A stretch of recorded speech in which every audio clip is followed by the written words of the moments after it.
ओशो का कथन, राष्ट्रपति, प्रधानमंत्री, राजा और रानी सभी एक ही नाव में सवार हैं, गहरे आध्यात्मिक जीवन मूल्यों के संदर्भ में समझा जा सकता है। ये कथन प्रतीकात्मक रूप से जीवन की असमानताओं और सामाजिक भूमिकाओं के असली सार को उजागर करता है। ओशो यहाँ उन पदों और शक्तियों को चुनौती देते हैं जो समाज में अत्यधिक महत्व रखते हैं, और ये दर्शाते हैं कि जीवन के अंतिम सत्य के सामने हर कोई समान है, चाहे वह कितना भी शक्तिशाली या महत्वपूर्ण क्यों न हो। ये कथन इस बात की ओर इशारा करता है कि समाज में चाहे राष्ट्रपति हो, प्रधानमंत्री हो, राजा हो या रानी हो, सबकी भूमिका, शक्ति और प्रतिष्ठा अस्थायी और बाहरी हैं। लेकिन जब बात जीवन की असली यात्रा की आती है, जीवन और मृत्यु, आत्मिक विकास और अस्तित्व की गहराई की, तो हम सभी समान हैं। नंबर 1, पद और शक्ति की अस्थिरता। ओशो इस कथन के माध्यम से ये संदेश देते हैं कि पद और शक्ति अस्थिर हैं और उनका जीवन के वास्तविक मूल्य से कोई संबंध नहीं है। चाहे व्यक्ति राजा हो, रानी हो, राष्ट्रपति हो या प्रधानमंत्री, इन सब की स्थिति अस्थायी है। ये सभी बाहरी पहचान है जो समाज ने दी है। ये पद जीवन की अंतर्निहित सच्चाई को नहीं बदल सकते। ये संदेश हमें याद दिलाता है कि जीवन में जो चीज़ें वास्तव में मायने रखती हैं, वे पद और प्रतिष्ठा से परे हैं। वास्तविक मूल्य प्रेम, करुणा, ध्यान और आत्मज्ञान में निहित है। कोई व्यक्ति कितना भी उच्च पद पर क्यों न हो, अंततः उसे भी उसी जीवन और मृत्यु के सत्य का सामना करना पड़ता है जो कि साधारण व्यक्ति के लिए भी है। नंबर 2, समानता का सिद्धांत। ओशो का यह कथन समानता के सिद्धांत पर आधारित है। वे ये बताते हैं कि जीवन और मृत्यु के संदर्भ में सभी मनुष्य समान हैं। चाहे व्यक्ति किसी भी पद पर हो, जीवन के अंतिम सत्य मृत्यु के सामने सभी एक समान होते हैं।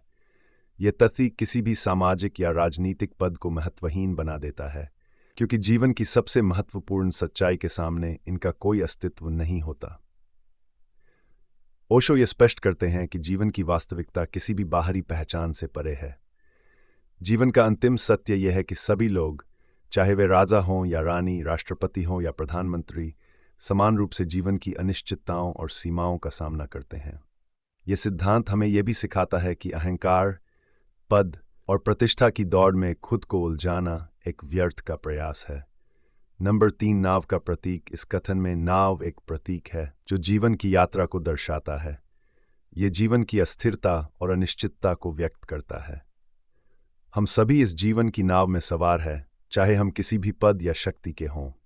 यह नाव हमें जीवन की अंतर्निहित चुनौतियों और अनिश्चितताओं का सामना करने के लिए मजबूर करती है। नाव का यह प्रतीक हमें यह भी याद दिलाता है कि जीवन की यात्रा एक अस्थिर और परिवर्तनशील यात्रा है। कोई भी व्यक्ति इस नाव में सुरक्षित नहीं है, चाहे वह कितनी भी बड़ी शक्ति या प्रतिष्ठा क्यों न रखता हो। अंत में सभी को जीवन की इस नाव में एक समान परिस्थितियों का सामना करना पड़ता है, जो हमें एक दूसरे के साथ समान धरातल पर लाता है। नंबर 4, अहंकार और सच्चाई। ओशो के इस कथन का एक और गहरा अर्थ यह है कि जीवन में जो लोग पद और प्रतिष्ठा पर ध्यान केंद्रित करते हैं, वे अपने अहंकार के जाल में फंस जाते हैं। वे सोचते हैं कि उनका पद उन्हें विशेष बनाता है, लेकिन जीवन का वास्तविक सत्य यह है कि ये सभी बाहरी चीज़ें अस्थायी और मायावी हैं। ओशो बताते हैं कि वास्तविक जीवन का अनुभव तब शुरू होता है जब हम अपने अहंकार को छोड़ देते हैं। जब हम समझते हैं कि पद, शक्ति और प्रतिष्ठा जीवन के सच्चे अर्थ नहीं हैं, तब हम वास्तव में जीवन के गहरे सत्य को जानने के लिए तैयार होते हैं। यही वह बिंदु है जहां ध्यान, प्रेम और करुणा जैसे गुणों का वास्तविक महत्व प्रकट होता है। नंबर 5, जीवन की अनिवार्यता। मृत्यु। ओशो का यह कथन जीवन की अनिवार्यता, मृत्यु को भी दर्शाता है। चाहे आप राजा हो या रानी, राष्ट्रपति हो या प्रधानमंत्री, अंततः हर किसी को मृत्यु का सामना करना होता है। मृत्यु के सामने सभी सामाजिक और राजनीतिक पहचान विलीन हो जाती हैं। मृत्यु के इस सत्य के माध्यम से ओशो ये संदेश देते हैं कि जीवन में जो चीज़ें वास्तव में महत्वपूर्ण हैं, वे आत्मिक जागरूकता, प्रेम और ध्यान हैं। मृत्यु के बाद कोई भी बाहरी पहचान साथ नहीं जाती। यह हमें यह सोचने पर मजबूर करता है कि हमें अपने जीवन को कैसे जीना चाहिए। क्या हमें बाहरी पहचान और उपलब्धियों के पीछे भागना चाहिए, या हमें अपने भीतर की यात्रा करनी चाहिए। नंबर 6, आध्यात्मिक विकास और आंतरिक शांति। ओशो के इस कथन का अंतिम संदेश यह है कि जीवन की असली यात्रा आंतरिक होती है, न कि बाहरी। राजा, रानी, राष्ट्रपति या प्रधानमंत्री की पहचान केवल बाहरी दुनिया में महत्वपूर्ण हो सकती है, लेकिन आंतरिक शांति और आत्मिक विकास के लिए यह पहचानें कोई मायने नहीं रखती। ओशो हमें याद दिलाते हैं कि आत्मज्ञान और आंतरिक शांति प्राप्त करने के लिए हमें बाहरी पहचान से मुक्त होना होगा। जब हम खुद को इन अस्थायी पदों से अलग करते हैं, तब हम अपने अस्तित्व के गहरे सत्य को जान सकते हैं। यही वह स्थिति है जहां हम सच्चे प्रेम, करुणा और ध्यान का अनुभव कर सकते हैं। ओशो का कथन, राष्ट्रपति, प्रधानमंत्री, राजा और रानी सभी एक ही नाव में सवार हैं, जीवन की अस्थिरता, समानता और मृत्यु के सत्य को उजागर करता है।